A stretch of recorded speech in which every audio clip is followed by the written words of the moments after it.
Hey team, so today I just wanted to go over a pattern I've seen again and again over the years with my athletes and clients for assessments.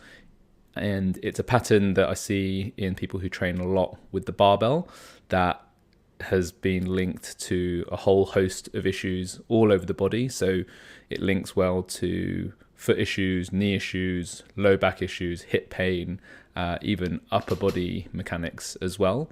So I wanted to highlight it to you so you can check for it in yourself, but also in your clients, and hopefully get some better results. So what we're going to look at today is one of the frontal plane hip assessments from the Training Stimulus Movement Mechanics Assessment Protocol. So here you're going to see a very mediocre demonstration where we go hands overhead, and what we're looking for is hip drive to the outside to see how well we can control that side-to-side motion of the hips. So here's a couple of okay reps. So nice and controlled, and then we come back. So this, as I say, we're trying to understand how well the athlete can control hip adduction. So when the hip goes to the outside, this is an adducted hip, and how well they can return back to neutral. So here are a few of the common compensation patterns that I've seen recently that keep an eye out for and should give you some good info. So the first one, we have Chloe, who's an exceptionally strong lifter, but you can see she's very tentative going in because the body doesn't feel safe. And when she does go, she struggles to get out. And this is a classic hypermobile pattern where the body doesn't feel safe because they're so loose. And you'll notice that she's also leaning forwards a touch, just looking for strength, tension and control from other areas of the body. So that'll be one very prevalent pattern we see in strong individuals.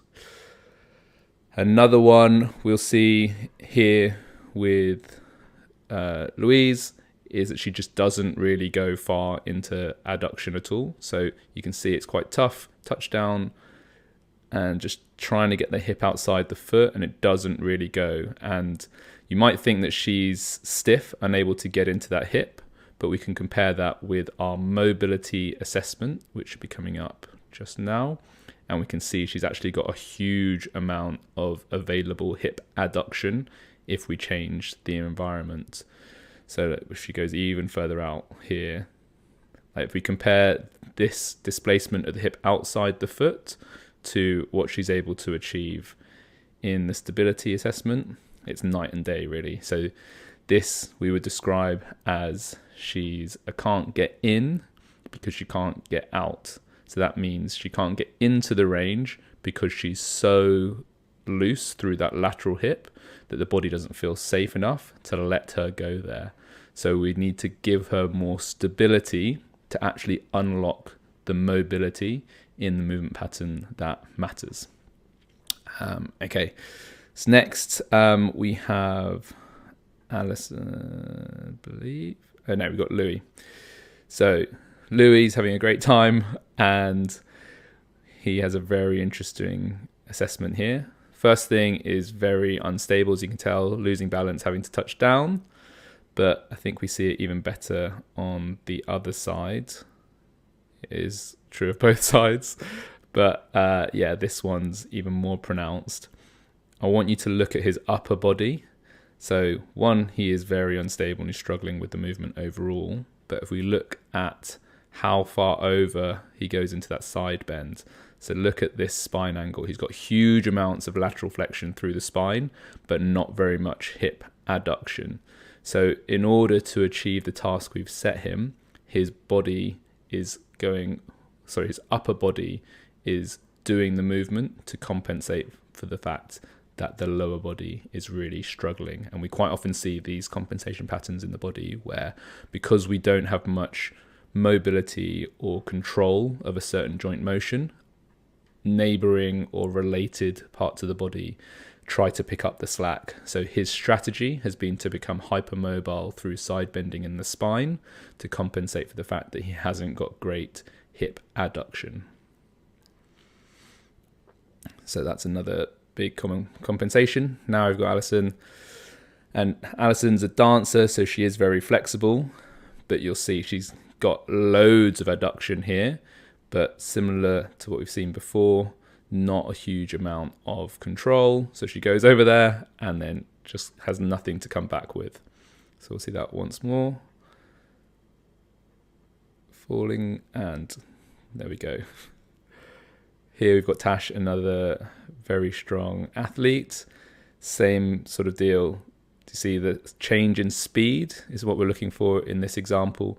She's got very good range of motion, but you see the sudden acceleration, deceleration, because the motor control through the pattern isn't where we would want it to be. The other thing I wanted to show you in Tash's was the legs squeezing together. So this is another strategy for trying to find stability. She uses actually the non-standing leg to try and generate some tension to help come back. So if you see that in assessment, you want to cue, don't squeeze your knees together. Next, we've got Chris, also exceptionally strong. And his primary finding is the speed and the upper body use. So he's very coordinated and able to achieve almost any movement task you set him, but plays to his strengths here using speed and momentum. You'll see he's using the spine, using the arms, using the shoulders.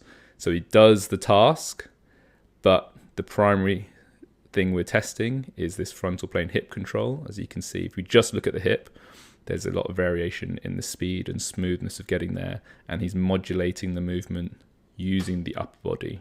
So we could tweak this by forcing him to hold his arms across his chest or holding something overhead just to neutralize the upper body a little bit, so we get a truer assessment of what's really going on at the hip. But we quite often see this, that good athletes are the most creative in their compensation patterns. Next, we've got Dougie, footballer, and the thing we're going to look at for Dougie is him escaping the frontal plane.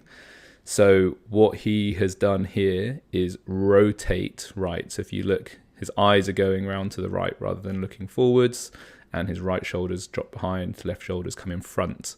So this is him bailing out of the frontal plane. We're looking at side-to-side motion, not rotation, but his body knows where he's strong. He also plays a lot of golf, so he likes to rotate. So he's using that to feel like he's moving more than he actually is.